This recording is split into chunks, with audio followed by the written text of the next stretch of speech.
Хисаров Болат Жантемірұлы, Ғұмарбек Дәукеев атындағы Алматы энергетика және байланыс университетінің инженерлік кибернетика кафедрасының меңгерушісі және негізін қалаушысы болған. 1942 жылдың 31 қаңтарында Түркістан қаласында өмірге келген. Техника ғылымдарының кандидаты, профессор, көлік және машина жасау ұлттық академиясының академигі, халықаралық ақпараттандыру академиясының корреспондент мүшесі, 100-ден аса мақала жариялаған, 2 оқулық және 3 әдістемелік оқулық жасаған.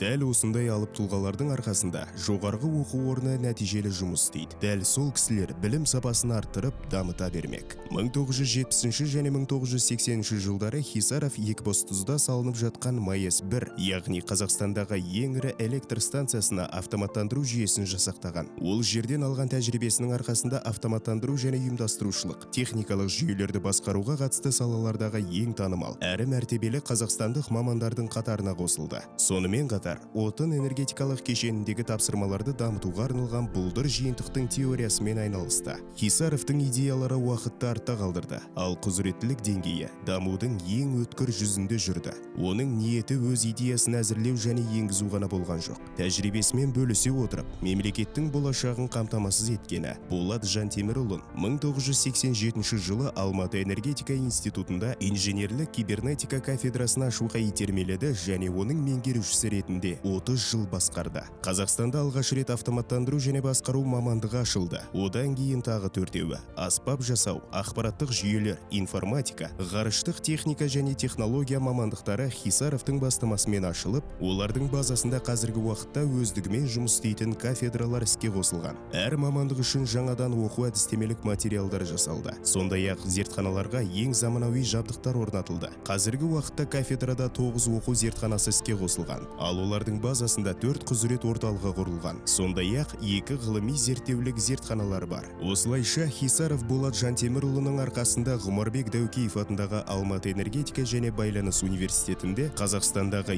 ең сәтті шыққан білім бағдарламаларының бірі құрылып, іске қосылды. Энергетикадағы технологиялық үдерістерді автоматтандыру мамандығы ашылған болатын. Бұл жүйенің негізін салған Екібастұздық МАЭС-1-де атқарылған жұмыстар болды.